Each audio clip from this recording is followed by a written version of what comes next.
ಬೇಗ ವಿದ್ಯಾರ್ಥಿಗಳಿಗೆ ಗಣಿತ ಮಾಡ್ರಿ. ನಾ ತಿಳಿಸ್ತಿರ್ತನು. ಇದನ್ನು ಎರಡು ರೀತಿಯಿಂದ ಮಾಡಿ ನಾ ತೋರಿಸ್ತನು. ಯಾಕಂದ್ರೆ ಗಣಿತ ಭಾಳ ಇಂಪಾರ್ಟೆಂಟ. ಈ ಕೆಳಗೆ ಕೊಟ್ಟಿರೋ ಅಂದಾಜು ಮೌಲ್ಯವನ್ನು ಸಂಪೂರ್ಣ ಸಂಖ್ಯೆಯಲ್ಲಿ ಕಂಡು ಹಿಡಿಯರಿ ಅಂತ ಹೇಳ್ಯಾರ ಅವರು. ಈಗ ಸದ್ಯ 51 ಅದ. ಈಗ ನಾವು ಇದನ್ನು ಪೂರ್ಣ ಸಂಖ್ಯೆಗೆ ಅಂದಾಜು ಬೆಲೆ ಮಾಡ್ಕೋಬೇಕು. ಅಂದಾಜು ಬೆಲೆ ಮಾಡ್ಕೊಳ್ಳಾಗ ಇದು 9 ಬಂದದಂದ್ರೆ ಇದು ಏನಾಗ್ತದ? 350 ಆಗ್ತದ. ಇಲ್ಲಿ 9 ಅದ. ಇಲ್ಲಿ 1 ಅದ ಅಂದ್ರೆ ಏನಾಗ್ತದೆ? ಇದು 50 ಆಗ್ತದ. ಇದು ಪ್ಲಸ್ ಇಲ್ಲಿ 2 ಅಂದ್ರೆ ಏನಾಗ್ತದೆ? ಇದು 630 ಆಗ್ತದೆ. ಅಂದಾಜು ಬೆಲೆ ಮಾಡಾಗ 630 ಆಗ್ತದೆ. ಯಾಕಂದ್ರೆ 5ಕ್ಕಿಂತಲೂ ಚಿಕ್ಕದ ಅಂಕೆ ಅದ ಅಂದ್ರೆ ಇದ್ದಕ್ಕಿದ್ದಂಗೆ ಇಡಬೇಕು. ಈ ಜಾಗದಾಗ 0 ಕೊಡಬೇಕು. 1 ಇದ್ರೂ 0 ಕೊಡ್ರಿ, 630 ಇಡ್ರಿ.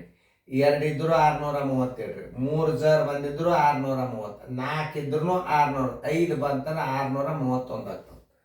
ಇಲ್ಲಿ ನೋಡ್ರಿ, ಇಲ್ಲಿ 1 ಅದ ಅಂದ್ರೆ ಇದ್ರದ್ದು ಎಷ್ಟಾಗ್ತದೆ? 30 ಆಗ್ತದೆ. ಈಗ ನೀವು ಈ ಕ್ರಿಯೆಯನ್ನು ಭಾಗಾಕಾರ ಮಾಡ್ರಿ. ಇದನ್ನ ಇದಕ್ಕಿದ್ದಂಗೆ ಇಟ್ಕೋರಿ. ಯಾಕಂದ್ರೆ ಕ್ರಿಯೆಗಳ ಪ್ರಕಾರ ಗಣಿತ ಮಾಡಬೇಕಾಗ್ತದೆ ನಾವು.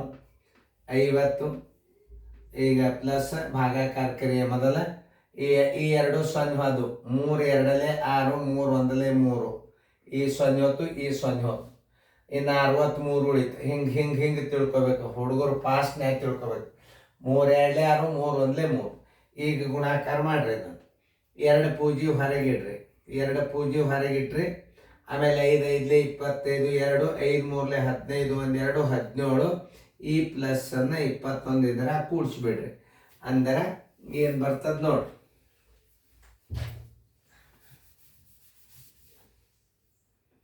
ಉತ್ತರ 17 5 2 1.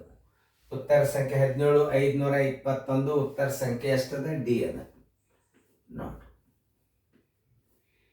ನೀವು ಸರಿಯಾಗಿ ಅರ್ಥ ಮಾಡ್ಕೊಂಡು ಹಿಂಗೆ ಲೆಕ್ಕ ಮಾಡಬೇಕು ನೋಡಿ. ಅಂದಾಜು ಬೆಲೆ ಮಾಡೋದು ಗೊತ್ತಾಗಲ್ಲ. ಅಂದಾಜು ಮೌಲ್ಯವನ್ನು ಸಂಪೂರ್ಣ ಸಂಖ್ಯೆಯಲ್ಲಿ ಕಂಡು ಹಿಡಿಯಿರಿ. ಅಂದಾಜು ಮೌಲ್ಯವನ್ನು ಅಂದಾರ ಅವ್ರು. ಅಂದಾಜು ಮಾಡಿ ನೀವು ಲೆಕ್ಕ ಮಾಡ್ಬೇಕು. ಅಂದಾಜು ಮೌಲ್ಯವನ್ನು ಅಂದ ಪ್ರಶ್ನೆಯನ್ನು ಸರಿಯಾಗಿ ಅರ್ಥ ಮಾಡ್ಕೋಬೇಕು. ಆಮೇಲೆ ಆಕಸ್ಮಿಕವಾಗಿ ಗುಣಾಕಾರ ಮಾಡಿದಿಂದ ನೀವು ಅಂದಾಜು ಬೆಲೆ ಕಂಡಾಗ ಈ ಗುಣಲಬ್ಧವನ್ನು ಪೂರ್ಣ ಸಂಖ್ಯೆಗೆ ಅಂದಾಜು ಬೆಲೆ ಮಾಡಿ. ಈ ಗುಣಲಬ್ಧವನ್ನು ಸಂಪೂರ್ಣ ಸಂಖ್ಯೆಯಲ್ಲಿ ಕಂಡು ಹಿಡಿಯಿರಿ ಅಂತ ಮಾದರಿಗಳು ಬಂದಾಗ ನಾನು ನಿಮಗೆ ತಿಳಿಸ್ತಿರ್ತೇನೆ. ಈಗ ನಾ ತಿಳಿಸೋದ್ರಿಂದ ಏನಾಗಿಬಿಡ್ತದೆ? ಕನ್ಫ್ಯೂಸ್ ಹಿಡಿದು ಬಿಡ್ತದೆ ನಿಮ್ಗೆ. ಏನು ಅದನ್ನು ಮಾಡಬೇಕು, ಏನು ಇದನ್ನು ಮಾಡಬೇಕು. ಆಮೇಲೆ ಗುಣಲಬ್ಧಕ್ಕೆ ಅಂದಾಜು ಬೆಲೆ ಮಾಡಿ ಅಂದಿಲ್ಲ ಅವನು. ಕ್ರಿಯೆಯನ್ನು ಮಾಡಿ ಈ ಉತ್ತರವನ್ನು ಅಂದಾಜು ಬೆಲೆ ಮಾಡಿ ಅಂದರೆ ನೀವೆಲ್ಲ ಕ್ರಿಯೆಗಳನ್ನು ಗುಣಾಕಾರ ಮಾಡ್ಕೋಬೇಕು, ಭಾಗಾಕಾರ ಮಾಡ್ಕೋಬೇಕು, ಆಮೇಲೆ ಉತ್ತರ ಇಡಬೇಕು. ಆದರೆ ಏನು ಹೇಳೋಣವ? ಈ ಕೆಳಗೆ ಕೊಟ್ಟಿರುವ ಅಂದಾಜು ಮೌಲ್ಯವನ್ನು ಸಂಪೂರ್ಣ ಸಂಖ್ಯೆಯಲ್ಲಿ ಕಂಡುಹಿಡಿಯಿರಿ. ಅಂದಾಜು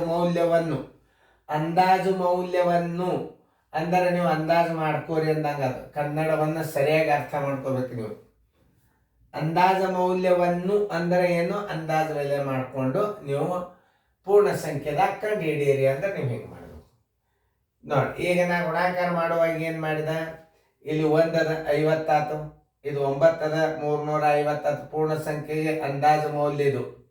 ಇಲ್ಲಿ 9 ಅದ 4ಕ್ಕಿಂತಲೂ ದೊಡ್ಡದಾದ್ರೆ 1 ಅಂಕಿ 34 ಇದ್ದದ 35 ಮಾಡಿ 0 ಮಾಡಬೇಕು. ಈಗ 50 ಅದ.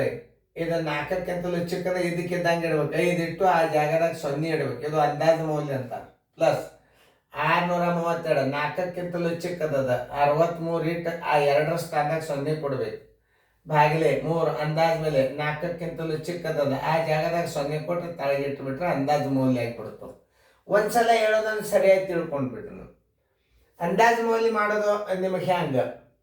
ಗುಣಲಬ್ಧಕ್ಕೆ ಅಂದಾಜು ಬೆಲೆ ಮಾಡಿ ಅಂದಾಗ ಎಲ್ಲ ಗುಣಾಕಾರ ಮಾಡಿ ನೀವು ಅಂದಾಜು ಬೆಲೆ ಮಾಡಬೇಕು. ಒಮ್ಮೆ ಹೆಚ್ಚು ಕಡಿಮೆ ವೇರಿಯೇಷನ್ ಆಗ್ತದೆ. ಅದು ಈಗೇನು ಹೇಳ ಅಂದಾಜು ಮೌಲ್ಯ ಮಾಡಿ ಪೂರ್ಣ ಸಂಖ್ಯೆಯಲ್ಲಿ ಕಂಡು ಹಿಡಿಯಿರಿ ಅಂದ.